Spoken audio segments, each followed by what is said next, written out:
은혜가 풍성하신 하나님 아버지, 하루의 처음 시간을 구별하여 말씀과 기도로 시작하게 하심에 감사를 드립니다.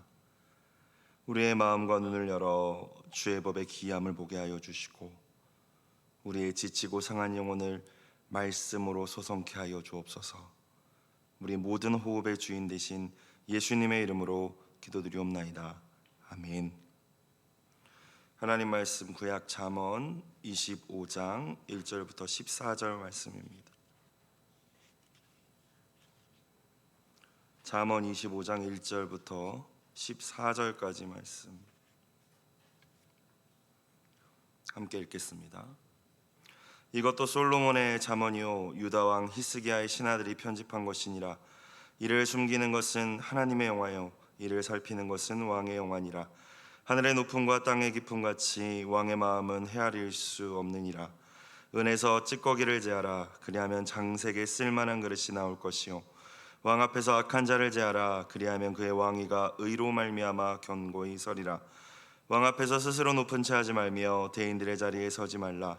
이는 사람이 너에게 이리로 올라오라고 말하는 것이 너의 눈에 보이는 귀인 앞에서 저리로 내려가라고 말하는 것보다 나음이니라. 너는 서둘러 나가서 다투지 말라. 마침내 네가 이웃에게서 욕을 보게 될 때 네가 어찌할 줄을 알지 못할까 두려우니라. 너는 이웃과 다투거든 변론만 하고 남의 은밀한 일은 누설하지 말라. 듣는 자가 너를 꾸짖을 터이요 또 너에게 대한 악평이 너에게서 떠나지 아니할까 두려우니라. 경호에 합당한 말은 아로 새긴 은쟁반의 금사관이라. 슬기로운 자의 책망은 청종하는 귀에 금고리와 정금 장식이니라. 충성된 사자는 그를 보낸 이에게 마치 추수하는 날의 얼음 냉수 같아서 능히 그 주인의 마음을 시원하게 하느니라.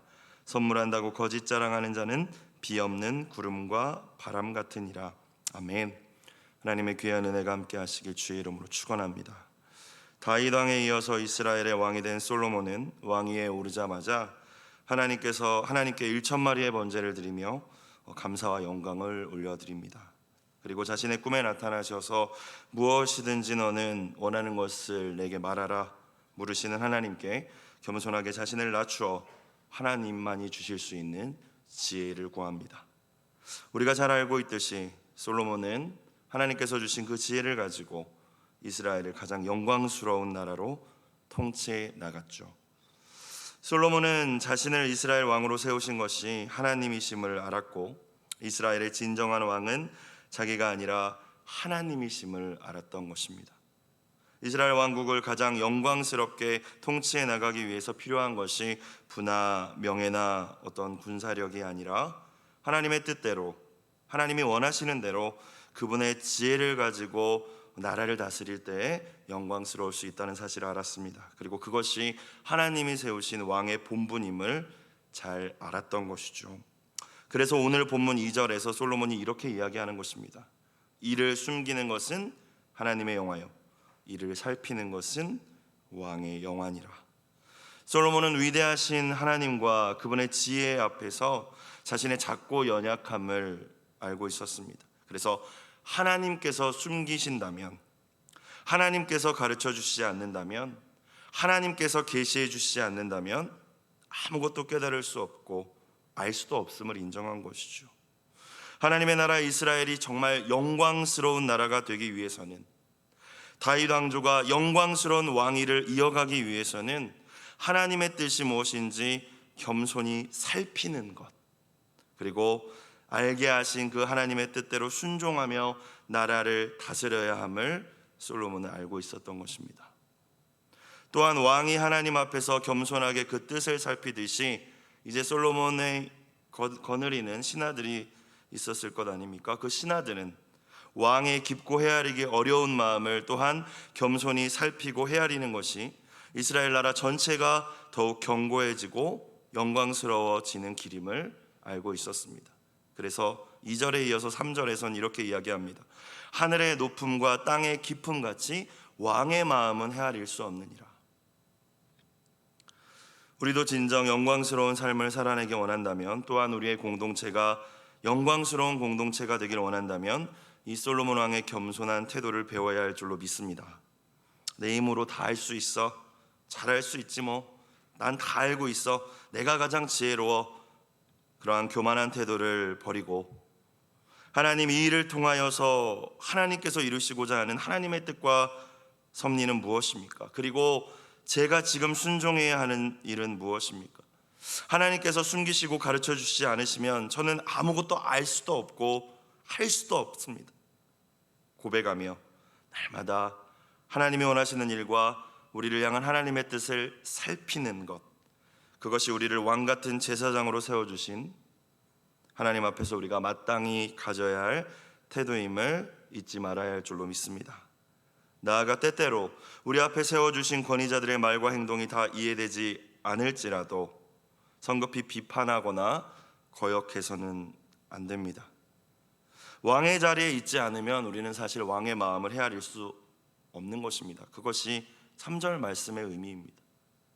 부모가 되어봐야지 부모 마음을 알고 부교육자 시절에 보이지 않던 것이 담임 목회자가 되었을 때 보이는 것이죠. 감추어진 하나님의 뜻을 항상 겸손히 살피고 순종해야 하듯이 헤아리기 쉽지 않더라도 우리에게 세워주신 권위자들의 마음도 살피며 겸손히 순종할 때 그 모습을 하나님께서 기뻐하실 줄로 믿습니다. 결국 하나님께서는 우리의 가정과 교회와 이 나라 이 민족이 더욱 영광스럽게 될 수 있도록 우리를 인도하실 것입니다. 4절 이후로 14절까지의 말씀은 이제 왕을 모시는 신하들, 왕 앞에 서는 신하들이 마땅히 갖추어야 할 태도에 관하여서 이야기하고 있습니다. 저와 여러분이 정치적으로 이 왕을 또는 대통령을 모시는 그런 사람들은 아니지만 그 어떤 세상의 왕보다도 높고 위대하신 만왕의 왕 예수 그리스도를 모시고 그 앞에서 행하며 그분이 우리에게 주신 사명을 이루어가는 그런 사람들이 저와 여러분인 줄로 믿습니다. 그래서 우리들에게 주신 말씀이죠. 왕을 모시는 자들에게 가장 중요한 덕목이 무엇이겠습니까? 충성인 줄로 믿습니다. 충성은 신실함이고 믿을 만한 것이고 한결같은 것입니다. 13절 말씀을 보겠습니다. 충성된 사자는, 사신이라는 의미죠. 충성된 사신은 그를 보낸 이에게 마치 추수하는 날의 얼음 냉수 같아서 능히 그 주인의 마음을 시원하게 하느니라. 나라의 위기 상황입니다. 이웃 나라와의 동맹이 아주 급박하게 필요한 상황입니다.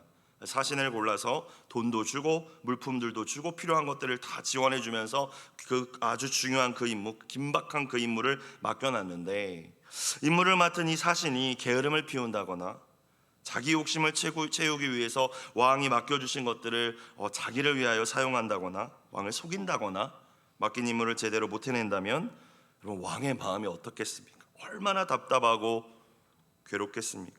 그리고 결국에 가서 그 사신을 왕이 그대로 내버려 두지 않을 것입니다.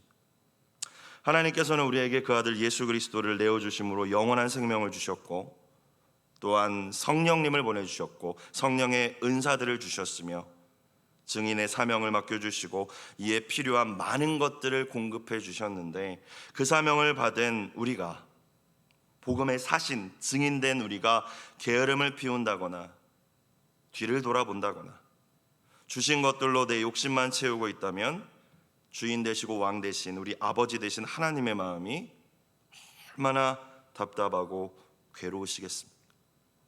하나님 나라의 비밀을 먼저 맡은 자들로서 맡은 자들에게 구할 것은 충성임을 기억할 수 있는 이 아침 되길 주의 이름으로 축원합니다. 저와 여러분 생명의 면류관을 주님이 직접 우리의 머리에 씌워주시는 그날까지 죽도록 충성하며 왕 되신 주님의 마음을 추수날 얼음 냉수와 같이 시원하게 해드릴 수 있는 복음의 귀한 일꾼들, 충성된 일꾼들이 다 되시기를 다시 한번 주님의 이름으로 부탁드립니다. 그러면 어떻게 충성된 자로 복음의 일꾼으로 살 수 있을까? 왕 되신 주님 앞에 우리가 어떤 충성된 신하의 모습으로 설 수 있을까? 첫 번째는 오늘 말씀을 통하여서 우리가 발견할 수 있는 것은 악한 것들을 제거해야 된다는 것입니다. 4절과 5절 말씀을 봅시다. 은에서 찌꺼기를 제하라. 그리하면 장색에 쓸만한 그릇이 나올 것이요 왕 앞에서 악한 자를 제하라. 그리하면 그의 왕위가 의로 말미암아 견고히 서리라. 왕의 자리가 위태롭지 않고 의로 말미암아 견고히 서기 위해서는 왕 주변의 악한 자들을 제거해야 됩니다. 모두가 충신은 아니기 때문이죠. 아첨하는 자, 중상모략하는 자, 자신의 이익을 위하여 왕을 이용하는 자들이 있습니다. 간신들이라고 하죠. 교회 안에 수많은 사람들이 있고 저마다 신앙생활을 하고 있다고 말하지만 주님이 보실 때 분명히 알곡이 있고 쭉정이가 있습니다. 진짜가 있고 가라지가 있다는 것이죠. 그렇다면 이 4절 5절의 말씀이 가라지를 제거하라는 말씀입니까? 그런 말씀은 아닙니다. 가라지를 뽑는 것은 우리가 할 일이 아니라고 주님이 말씀하셨죠. 심판 때에 주님이 하실 일이라고 하셨습니다. 그러면 오늘 이 말씀을, 악한 자를 제거하라는 이 말씀을 우리가 어떻게 받아야 하겠습니까? 우리 마음속, 각자의 마음속의 가라지들, 마음속의 찌꺼기들, 마음속에 있는 악한 자를 제거하라고 주신 말씀인 줄로 믿습니다. 우리 마음에 할례받지 못한 굳은 마음, 주님이 계셔야 할 자리에 여전히 굳게 세워져 있는 그 우상들을 제거하라는 말씀. 그것이 왕이신 주님 앞에 충성된 자로 살기 위한 첫 번째 조건이라는 것이죠. 날마다 말씀의 거울로 우리 자신을 비추어 보면서 우리 안에 있는 찌꺼기와 같은 것들을, 왕 앞에 있는 간신배와 같은 모습들을 철저히 회개해야 할 줄로 믿습니다. 주님이 사용하시는 쓸만한 그릇은 화려한 그릇이 아니라 깨끗한 그릇이기에 거룩하고 순결한 삶을 위하여 애쓰는 것이 충성된 자의 기본임을 기억할 수 있는 저와 여러분이 되시기를 주의 이름으로 축원합니다. 두 번째, 왕이신 주님 앞에서 충성된 자로 살기 위해서는 항상 끝까지 겸손해야 하죠. 6절과 7절을 봅시다. 왕 앞에서 스스로 높은 채 하지 말며 대인들의 자리에 서지 말라. 이는 사람이 너에게 이리로 올라오라고 말하는 것이 너의 눈에 보이는 귀인 앞에서 저리로 내려가라고 말하는 것보다 나음이니라. 이 말씀은 예수님께서도 제자들을 가르치실 때 인용하셨던 말씀입니다. 이 말씀을 하시면서 누구든지 자기를 높이는 자는 낮아지고 누구든지 자기를 낮추는 자는 높아지리라 말씀하셨죠. 여러분, 겸손이 무엇입니까? 빌립보서 말씀에도 나와 있듯이 예수님의 마음입니다. 자기를 비우고 자기를 낮추어서 순종하는 태도를 갖는 것이죠. 겸손하기 위해서는 우선 교만하지 말아야 합니다. 교만의 대표적인 모습은 자기 과시와 자기 자랑과 외식이죠. 멋멋채 하는 것입니다. 그래서 오늘 6절에서도 스스로 높은 채 하지 말며 말씀하고 계시는 것입니다. 내가 지금 겸손한가 교만한가 쉽게 점검할 수 있는 방법은 내 지금 나에게 주어진 그 자리를 잘 지키고 있는가, 하나님께서 세팅해 주신 선을, 경계를 넘지 않고 있는가를 점검해 보면 내가 교만한지 겸손한지 알 수 있습니다. 그래서 6절에서 스스로 높은 채 하지 말며 대인들의 자리에 서지 말라 말씀하십니다. 너의 자리가 아니니까. 천사장이 하나님의 영광을 탐내고 자기가 있어야 할 자리를 이탈하여 하나님의 영광을 빼앗으려 했을 때 사탄이 되었죠. 피조물인 인간이 하나님처럼 되고자 선악과를 먹었을 때, 자신의 피조물로서의 자리를 이탈하려 했을 때 죄와 죽음이 들어왔습니다. 저는 부목사이기에 부목사의 자리가 있습니다. 부목사의 자리가 무엇입니까? 담임 목사님께 순종하는 것이고 맡겨주신 범위 안에서 충성하는 것입니다. 오늘 여러분의 자리는 어디입니까? 여러분은 자리를 이탈하지 않고 그 선을 넘지 않고 그 자리를 잘 지키고 계십니까? 우리가 항상 겸손하기 위해서 무엇보다 우리에게 필요한 것 가운데 하나는 경청의 훈련, 잘 듣는 훈련인 것 같습니다. 12절 말씀을 보겠습니다. 슬기로운 자의 책망은 청종하는 귀의 금고리와 정금 장식이니라. 잘 들어야 된다는 말씀이죠. 물론 아무 말이나 다 들어야 한다고 말씀하고 계시지는 않습니다. 슬기로운 자의 책망을 들을 줄 알아야 된다. 하나님의 말씀을 들을 줄 알아야 되고, 그 말씀을 벗어나지 않는 범위 내에서 하나님이 세워주신 권위자들의 훈계와 책망을 들을 줄 아는 것이 우리를 더욱 겸손하고 아름다운 충성된 주님의 종으로 빚어가는데 반드시 필요하다는 사실을 깨달을 수 있기를 축원합니다. 잘 들을 줄 안다는 것이 겸손한 것이고, 겸손하다는 것은 잘 들을 줄 안다는 것이죠. 열왕기사 3장 9절을 보니까 솔로몬이 하나님께 지혜를 구한 기도가 등장을 하는데, 지혜를 달라고 표현하지 않고 열왕기상은 이렇게 기록하고 있습니다.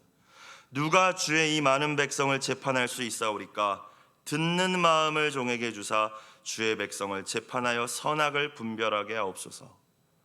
이 아침 듣는 마음, 청종하는 귀, 겸손을 구할 수 있는 저와 여러분이 되시기를 주의 이름으로 소원합니다. 세 번째, 왕이신 주님 앞에서 우리가 충성된 자로 살기 위해서 어떤 태도를 또 갖춰야 될까요? 욱하지 말아야 됩니다. 8절 말씀을 보겠습니다. 너는 서둘러 나가서 다투지 말라. 마침내 네가 이웃에게서 욕을 보게 될 때 네가 어찌할 줄을 알지 못할까 두려우니라. 여기서 서둘러 나가서 다투지 말라는 것은 화가 나는 그 순간에 급히 나가서 이제 다투지 말라는 말입니다. 살다 보면은 욱해서 실수하는 경우가 얼마나 많은지 모르겠습니다. 돌아볼 때에 큰 실수를 했던 때는 다 욱했던 때입니다. 마음속에 화가 일어나거나 욱할 때는 차라리 아무 말도 하지 않는 것, 차라리 아무 행동도 하지 않는 것. 요즘엔 또 SNS가 있잖아요. 욱해서 SNS 하는 경우도 있는데 그것조차 하지 않는 것이 지혜인 것 같습니다. 욱해서 말하고 욱해서 행동하면 반드시 후회할 일이 생기죠. 요즘 젊은 분들이 이야기하는 이불킥하는 날이 오게 됩니다. 이불 속에 들어가서 발로 차면서 내가 왜 그랬지 한다는 거예요. 오늘 말씀에도 8절을 보니까 서둘러 나가서 다투게 되면 마침내 네가 이웃에게서 욕을 보게 될 때에 부끄럽게 된다는 거예요. 네가 어찌할 줄을 알지 못할까 두려우니라. 야고보서 1장 19절 내 사랑하는 형제들아 너희가 알지니 사람마다 듣기는 속히 하고 말하기는 더디하며 성내기도 더디하라. 욱하지 않기 위해서는 우리는 예수님의 온유를 배워야 할 줄로 믿습니다. 나는 마음이 온유하고 겸손하니 내게로 와서 내게 배우라 말씀하셨죠. 저희 아버지는 굉장히 다혈질적인 성격을 가지고 계십니다. 저도 많이 그 부분을 물려받은 부분이 있는 것 같아요.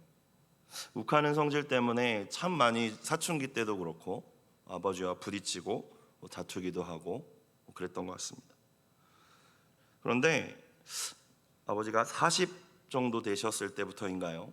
말씀 필사를 시작하시고 총 3번인가 4번인가를 다 전체를 다 쓰셨거든요. 지금까지 성경 공부, 교회에서 하는 모든 성경 공부에도 참석하시고 또 이제 아들을 어쨌든 목회자로 서원하셨기 때문에 자기가 할 수 있는 게 기도밖에 없다라고 생각하셔서 새벽 기도를 나가기 시작하시고 수많은 목사님들의 설교나 강의를 즐겨 듣기 시작하셨습니다.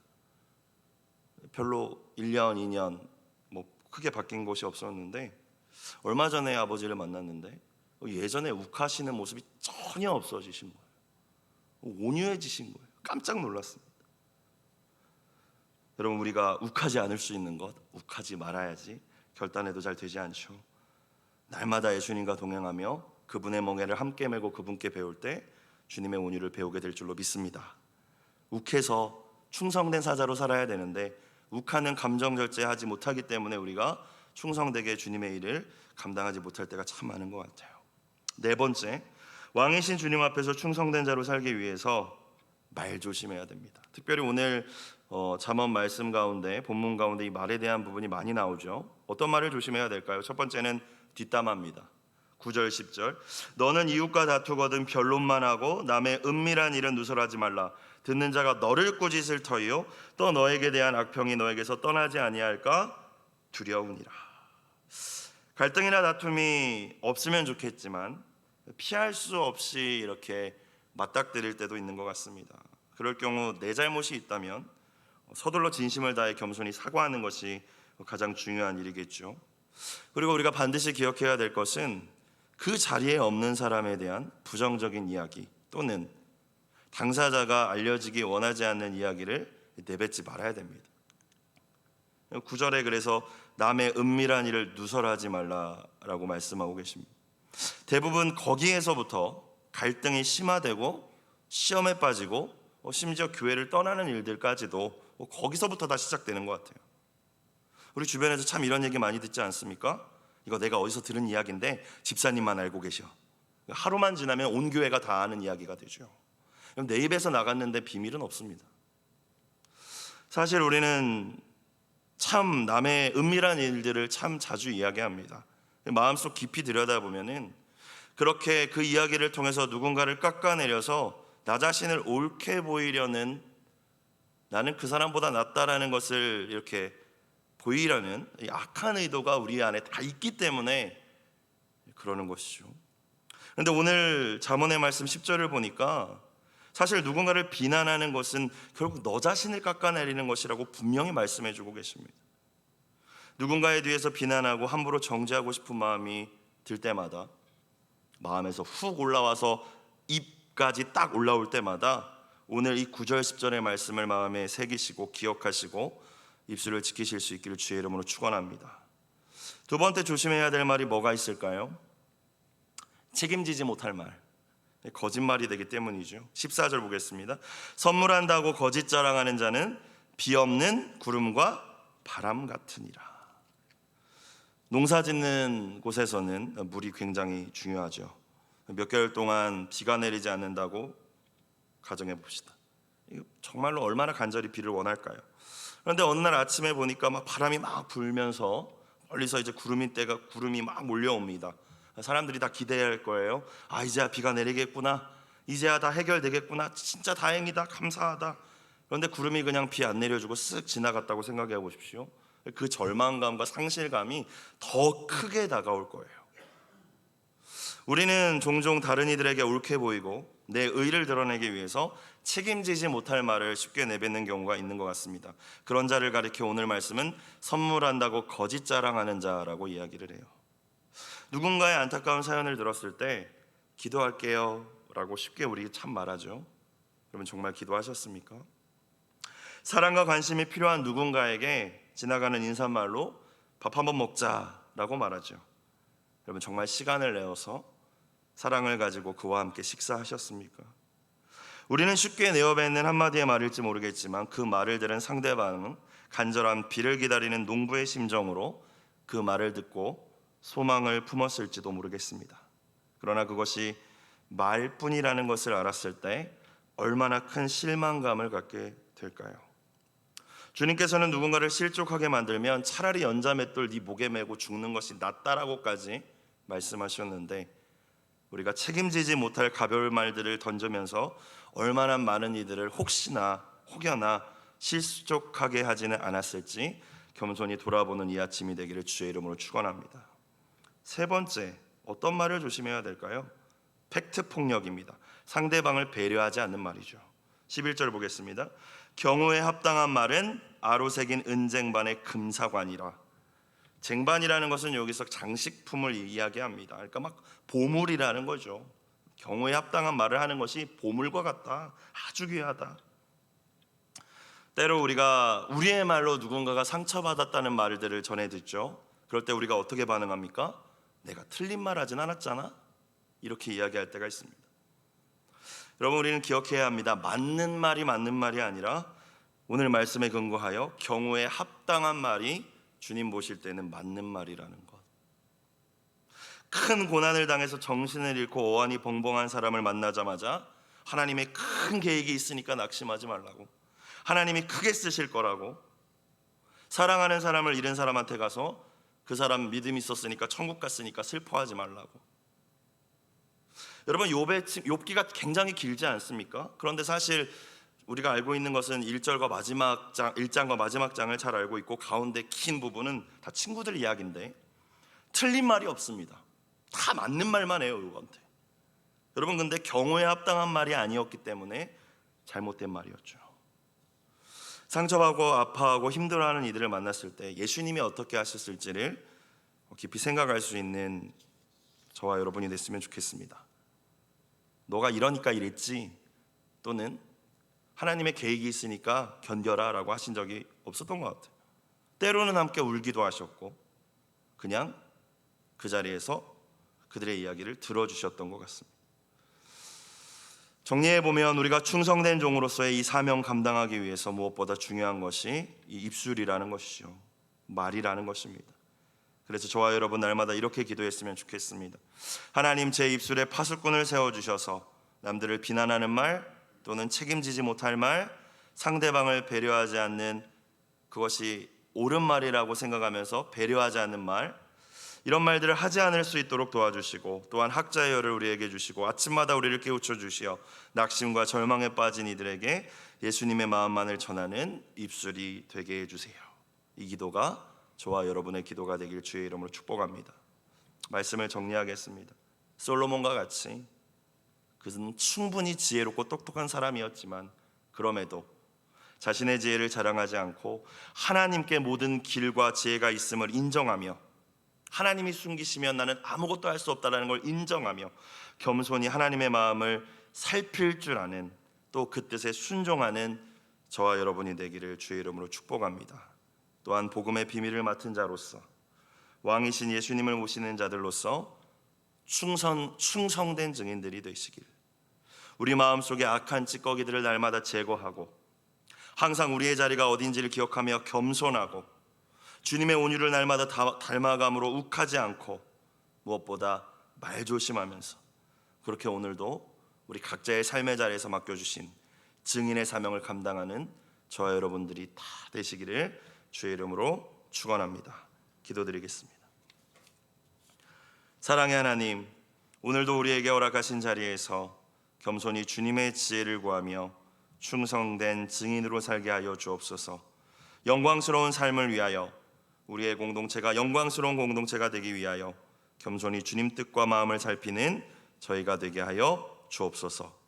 물질 드린 손길을 기억하여 주시고 믿음으로 올린 기도의 제목에 아름답게 또한 응답하여 주옵소서. 예수님의 이름으로 기도드리옵나이다. 아멘.